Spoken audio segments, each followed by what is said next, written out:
আসসালামু আলাইকুম রাহমাতুল্লাহ। সবার একটু আজকে আমার মা বড়া বানাবে, অনেক মজার একটা বড়া বানাবে। পেঁয়াজ রসুন ও মরিচ বেটে নিল, এখন ডাউলো বেটে নিল, মসুরের ডাউ ভালোভাবে সব কিছু বেটে নিচ্ছে। আর সব কিছু বেটে নিল, হয়ে গেছে বেটে নেওয়া, আবার বেটে নিচ্ছে। এটা মিষ্টি কুমড়ার পাতা বলো। মিষ্টি কুমড়ার পাতা। এখন এই যে মিষ্টি কুমড়ার পাতা ধুয়ে নিচ্ছে ভালো করে। এখন ধোয়া হয়ে গেছে। এখন এই যে খাবলার মধ্যে রেখে দিচ্ছে মিষ্টি কুমড়ার পাতা ভিতরে। এখন এই যে লবণ দিয়ে দিল,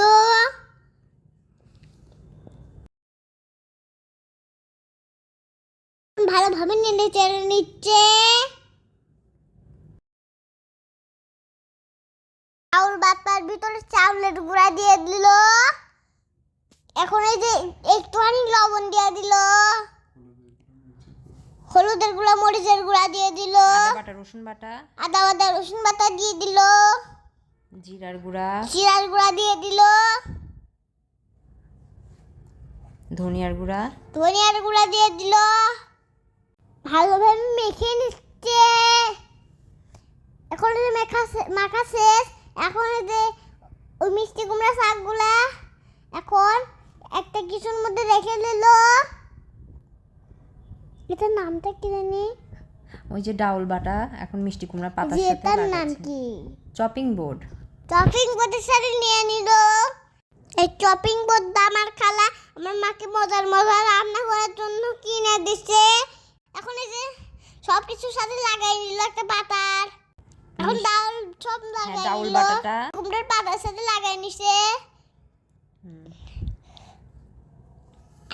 এখন এই যে এগুলা কি করতে ভাজ হবে? করে নিচ্ছে।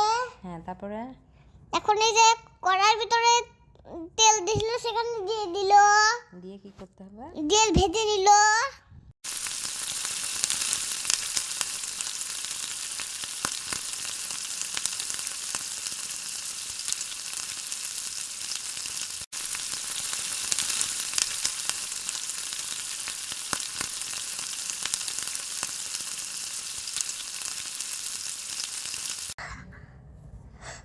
কড়ার ভিতর দিয়ে ভেজে নেওয়া হয়ে গেছে।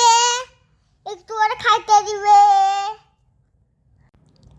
এখন নেড়ে চেড়ে সুন্দর করে একটা প্লেটে তুলে নিল।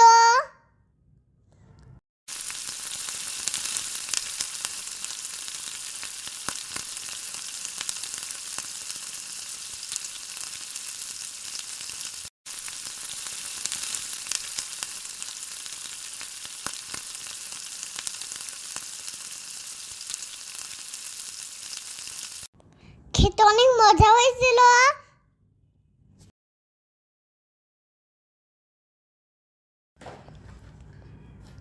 আমি এখন খাচ্ছি। সবাই ভালো থাকবেন, সুস্থ থাকবেন। আরেকটা নতুন ভিডিও দেখা হবে। টাটা, আল্লাহ হাফেজ।